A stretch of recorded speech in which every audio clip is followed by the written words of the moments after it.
真是干到老学到老，什么情况都有。大家先听一下这台车行驶的时候有咚咚咚的声音，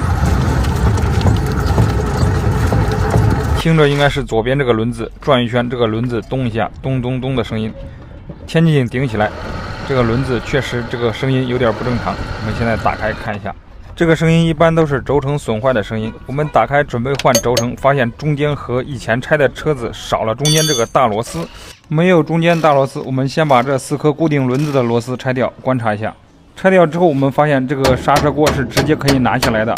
这样设计是有什么优势吗？这里我是不太懂，有懂的朋友们可以在评论区里给大家科普一下。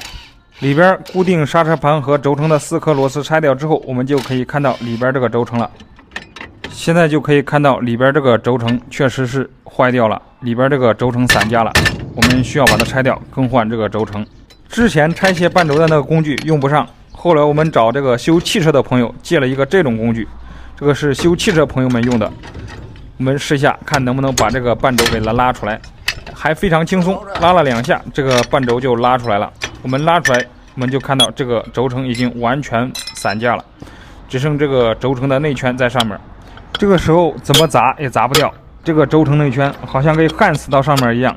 之前我们换这种轴承，外边都是一个卡簧，把卡簧取下来砸一下，这个轴承就砸掉了。但是这个轴承外边是一个像什么轴承内圈这个套子一样的东西，挡着这个轴承，怎么砸都砸不掉。不知道这个东西是怎么装进去的，应该是液压计或什么东西压进去的。这里也是砸了10多分钟没砸掉，只能用这个切割机把它去切开。切开一个口子，轻轻一砸，这个东西就掉了。砸下来之后，我们现在开始更换新的轴承，拿出新的轴承给它装到这个半轴上面，然后我们把这个刚才切开的这个套子还要给它装回去，因为这个是挡着轴承的，如果没有不装这个东西的话，这个半轴有可能会跑出来。因为这个套子我们切开了口子，为了安全，我们把这个套子给它焊上去，用电焊机就焊2点，这个应该就没什么问题了。我们现在开始把这个半轴给它装回到车上。这个半轴和刹车盘是由这4颗螺丝固定到这个车子的后桥上面的。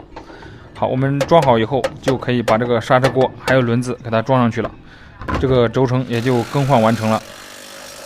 后桥半轴这样设计的车子，我还是头一次换，这里有哪里更换方法不对的朋友们可以指点一下。这里我们试了一下，车子也是正常，可以正常运转，没有什么问题了。